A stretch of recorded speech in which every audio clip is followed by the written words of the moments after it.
चलिए बच्चों अगला क्वेश्चन देखते हैं। अगला क्वेश्चन है कि 20 दिनों में 40 पुरुष एक दीवार का 2/5 निर्माण पूरा कर सकते हैं। अगले 20 दिनों में दीवार के शेष भाग को पूरा करने के लिए कितने और अधिक पुरुषों को कार्य पर लगाना चाहिए। तो देखिए यहाँ पर आपका कौन सा कॉन्सेप्ट लग जाएगा, आपको याद होगा, आपको बताया गया था M1 D1 H1 upon W1 equal to M2 D2 H2 upon W2। यहाँ पर M1 व्यक्तियों की संख्या है, D1 की बात करें तो वो आपका दिन है, H1 क्या है, एक दिन में कितने घंटे काम किया जा रहा वो है, W1 कार्य। यानी कि हम ये कह सकते हैं कि यहाँ पर M व्यक्तियों की संख्या, D दिनों की संख्या, H एक दिन में किए गए कितने घंटे काम कर रहे हैं उनकी संख्या है, मतलब कितने घंटे काम करते हैं वो घंटे हैं, और W क्या है, वर्क है। तो चूंकि यहाँ पर आपको ये तो दिया नहीं है कि एक दिन में 20 पुरुष, मतलब 20 दिनों में 40 पुरुष, आपको ये तो दिया नहीं है कि एक दिन में कितने घंटे काम करते हैं 40 पुरुष, ये तो आपको दिया नहीं है। ठीक है, तो यहाँ पर ये फॉर्मूला कन्वर्ट हो जाएगा आपका M1 D1 अपॉन W1 में, और इक्वल टू हो जाएगा M2 D2 और W2 में। तो सबसे पहले हम बात करते हैं स्टेटमेंट में आपको क्या क्या दिया है।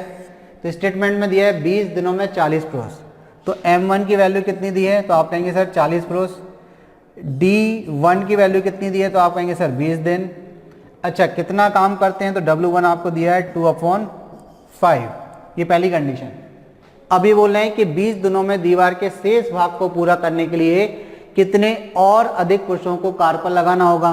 तो देखिए सेकंड केस में अगर हम बात करें तो आइए आपसे बोल रहे हैं कि M2 की जो वैल्यू होगी, तो 40 तो ऑलरेडी थे, तो हमने बोला कि X पुरुष और काम पर लगाने होंगे, जिससे कि वो कितने दिन में, 20 दिन में, यानी कि D2 की वैल्यू 20। कितना शेष काम करना है उनको, तो W2 की वैल्यू क्या होगी, देखिए 5 में से 2 भाग काम का हो गया है, तो कितना बचा, तो आप कहेंगे सर 5 में से 3 बचा, क्योंकि 3 2 5 जोड़ेंगे 5/5, यानी कि पूरा एक काम हो जाएगा। तो बस आपको वैल्यूज रखनी है, वैल्यूज रख दीजिए। तो आप कहेंगे सर 40 × 20 और बटे में कितना, 2/5 इक्वल टू में कितना, तो आप कहेंगे सर 40 प्लस x इंटू में कितना, 20 और बटे में कितना, 3/5। देखिए 5 से तो 5 कैंसिल हो गया, इस 20 से ये 20 कैंसिल हो गया, ये 2 से ये 20 बार कैंसिल हो गया। ठीक है, 2 से कितना, 20 बार कैंसिल हो गया। चलिए तो देखिए आपका बचा क्या, आपका यहाँ 3 बचा, 3 को मल्टीप्लाई किसमें कर दीजिए, 20 में। तो ये आपका 40 प्लस x की वैल्यू कितनी आ जाएगी, तो आप कहेंगे सर 60 आ गई, तो x की वैल्यू कितनी आ गई, 20, यानी कि 20 अतिरिक्त पुरुषों की आपको जरूरत पड़ेगी। कितने और पुरुष लगाने पड़ेंगे काम पर, 20 और। किस ऑप्शन में दिया है, तो ऑप्शन सी में। तो ऑप्शन सी क्या हो गया, आपका आंसर हो गया क्लियर इस प्रकार। तो इस प्रकार से देखिए आप इस क्वेश्चन का आंसर आपने क्या दिया, ऑप्शन सी जो है वो आंसर हो जाएगा। तो चलिए आगे बढ़ते हैं अगले क्वेश्चन की तरफ। इजी क्वेश्चन था ये। क्वेश्चन नंबर 17, ए किसी कार्य को 18 दिन में, बी उसी कार्य को 15 दिन में पूरा कर सकता है। यदि ए 12 दिनों के लिए कार्य करता है और फिर कार्य छोड़ देता है, तो बी अकेले बचे हुए कार्य को कितने दिनों में पूरा करेगा। ये समय और कार्य का क्वेश्चन है, तो आपको याद होगा, आपको पिछले पेपरों में बताया है कि पहली चीज आपको कार्य निकालनी है, यानी कि वर्क, और दूसरी चीज आपको क्या करना है भाई, तो दूसरी चीज आपको क्षमता निकालनी है, यानी कि इफिशियंसी। जिससे भी आपको काम करवाना है ना, तो उसकी इफिशियंसी। तो इफिशियंसी क्या होती है, तो आपको पता है कि एक दिन में किया गया कार्य इफिशियंसी कहलाती है। ठीक, तो चलिए हम बात करते हैं सबसे पहले कि इफिशियंसी कैसे निकालते हैं। आप जानते हैं सारी चीजें, और नहीं जानते तो आप देख लीजिए, क्योंकि हम ये जानने वाली बात क्यों बोल रहे हैं आपको पता है। आप इससे पहले 9 पेपरों का सॉल्यूशन कर चुके हैं। अगर आपने वो वीडियोस नहीं देखे तो जरूर देखें, क्योंकि काफ़ी विस्तार से बताया गया है टाइम एंड वर्क के बारे में।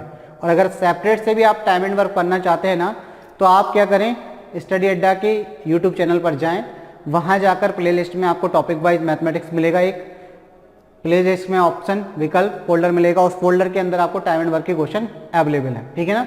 तो चलिए अगर हम बात करें कि ए कितने दिन में काम को करता है, तो यहाँ पर दिया है भाई कि ए 18 दिन में करता है। कितने दिन में, तो ए 18 दिन में करता है।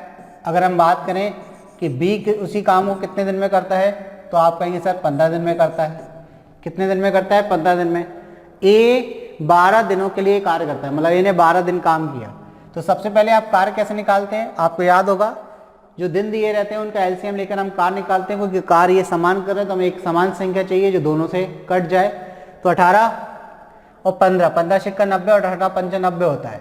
तो हमने एलसीएम ले लिया कितना 90, तो 90 क्या हो गया, कार हो गया। 90 कितना हो गया, कार हो गया। 18 से कटेगा 18 पंचे 90, तो एक दिन में किया गया कार्य क्षमता होती है। अब ये 18 दिन में 90 यूनिट का काम करता है, तो एक दिन में कितना करेगा 5, तो एक ही क्षमता आ गई। 15 सिक्का कितना होता है 90, तो बी की क्षमता आ गई। अब बात हो रही कि ए की क्षमता कितनी है, तो आप कहेंगे सर 5 यूनिट की, यानी कि एक दिन में ए जो है वो 5 यूनिट का कार्य कर लेता है। तो बताइए कितने दिन काम किया इसने, तो आप कहेंगे सर 12 दिन।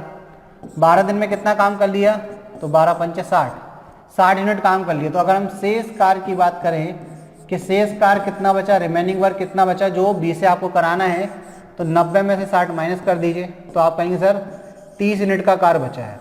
अब ये 30 यूनिट का काम किसको करना है, तो क्वेश्चन में दिया है कि बचे हुए कार्य को भी अकेला कर लेता है तो कितने दिन में करेगा। तो देखिए दिन कैसे निकालते हैं, तो दिन के बारे में भी आपको जानकारी है कि कार्य को किससे भाग दे दीजिए, क्षमता से। ठीक है, नहीं है तो हम सारी बातें लिखते जा रहे हैं कि दिन बराबर क्या होता है, कार्य बटे क्षमता। जिस व्यक्ति से आपको कार्य कराना है उस बचे हुए कार्य को उसकी क्षमता से भाग लगा दीजिए। तो कार्य कितना बचा हुआ है 30, क्षमता कितनी है बी की, तो आप कहेंगे 6, तो 6 पंचे कितना 30, यानी कि 5 दिन में बी जो है वो रिमेनिंग वर्क को कंप्लीट कर लेगा। तो किस ऑप्शन में दिया है 5, तो ऑप्शन डी में। तो ऑप्शन डी क्या हो गया, आपका आंसर हो गया। क्लियर है, तो इस प्रकार आप आसानी से आंसर दे सकते हैं, बहुत ही आसानी से। चलिए आगे बढ़ जाते हैं अगले क्वेश्चन की तरफ। क्वेश्चन नंबर 18, एक ट्रैक के पहिए का व्यास 0.5 मीटर है, यदि वह 275 मीटर की यात्रा करता है तो वह कितने परिक्रमण करेगा, मतलब कितने चक्कर लगाएगा।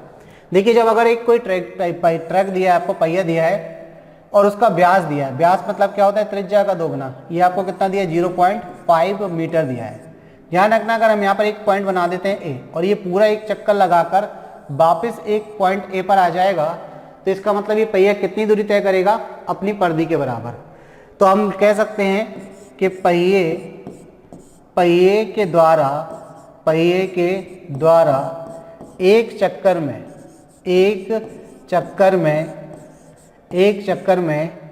तय की गई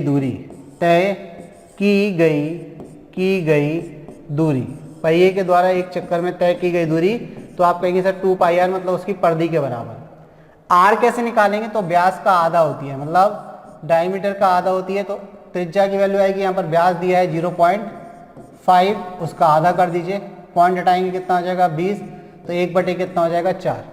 ठीक है, 1/4 ये आपकी क्या होगी, रेडियस किस में आ गई है, मीटर में। ठीक है, अब एक चक्कर में कितनी दूरी तय करेगा ये पहिया, तो आप कहेंगे सर 2, पाई की वैल्यू 22/7 इंटू में कितना 1/4, 2 से ये 2 बार कैंसिल, 2 से ये 11 बार कैंसिल, मतलब एक चक्कर में 11/7 मीटर की दूरी पहिया जो है तय करता है। अब कितने चक्कर लगाएगा वो, तो चक्करों की संख्या कैसे निकालेंगे, तो भाई उसने कुल दूरी कितनी तय की, तो चक्करों की संख्या मतलब वो कितने चक्कर लगाया या परिक्रमण की संख्या, तो उसने कुल कितनी दूरी तय की, तो आप कहेंगे सर 275 मीटर की उसने दूरी तय की। कितने की, 275 मीटर की दूरी उसने तय की। और एक चक्कर में कितनी दूरी तय करता है, 11/7, तो 11/7 कर दीजिए, 7 तो चला जाएगा ऊपर, तो बिल्कुल 275 इंटू कितना हो जाएगा, तो आप कहेंगे सर 7 में कितना 11, तो 11 दूनी 22, 11 पंचे 55, 25 छिक्का 150 होता है, 25 सत्ते 175, कितना 175 चक्कर लगाएगा वो 275 मीटर की दूरी तय करने में। तो आपका आंसर कितना आ गया 175। किस ऑप्शन में दिया है, तो ऑप्शन ए में। तो आपको किस तरीके से सॉल्व करना है, तो सबसे पहले आपको पता है एक पहिए का व्यास दिया है, उसकी त्रिज्या निकालिए। त्रिज्या निकालने के बाद आपको पता है एक पहिया जब एक चक्कर लगाएगा तो वो अपने परिधि के बराबर दूरी तय करेगा। तो इसकी परिधि कितनी होती है 2πr, 2πr की वैल्यू निकाल लीजिए, मतलब एक चक्कर में पहिए के द्वारा 11/7 मीटर की दूरी तय की जाती है।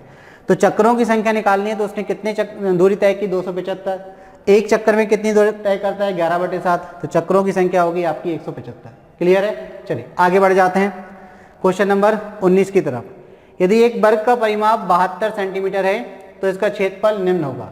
देखिए अगर हम एक वर्ग की बात करें तो एक वर्ग एक ऐसा चतुर्भुज होता है जिसकी सभी भुजाएं कैसी होती हैं, बराबर होती हैं।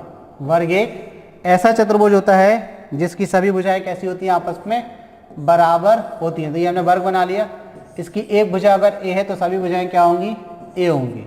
इसको नाम दे दिया हमने ए, बी, सी और डी। वर्ग का परिमाप क्या होता है, तो आप कहेंगे सर वर्ग का परिमाप बराबर होता है 4a। ठीक है, वर्ग का परिमाप क्या होता है, 4 इंटू ए यानी कि 4 इंटू भुजा होता है। यदि एक वर्ग का परिमाप 72 दिया तो हम क्या कर देंगे, इसको 72 के बराबर कर देंगे। किसमें, ये सेंटीमीटर में। 4 से आप काटेंगे तो ए की वैल्यू कितनी आई जाएगी, तो आप कहेंगे 18 सेंटीमीटर।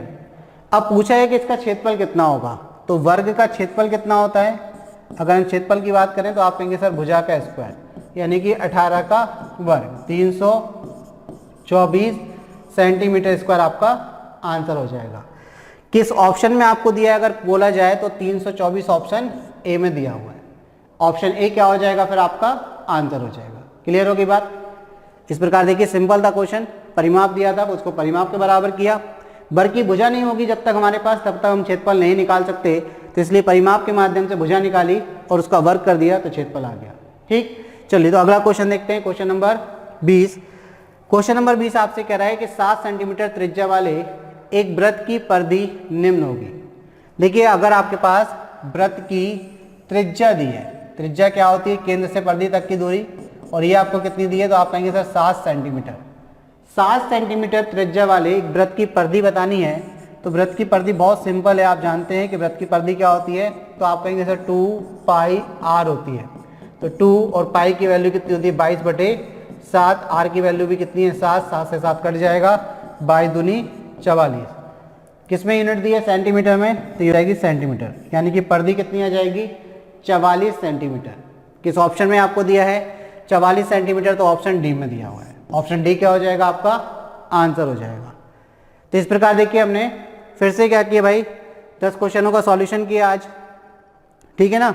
तो ये हमारा जो पेपर था कौन सा, 23 अगस्त 2017 का इवनिंग शिफ्ट का, जो भी 10वें नंबर का पेपर है कांस्टेबल का। ठीक है, इसके हमने 20 क्वेश्चनों का सॉल्यूशन कर लिया है। अब नेक्स्ट 10 क्वेश्चन हम नेक्स्ट वीडियो में कवर करेंगे। तो मिलते हैं नेक्स्ट वीडियो में, तब तक के लिए बेटा धन्यवाद, गुड नाइट।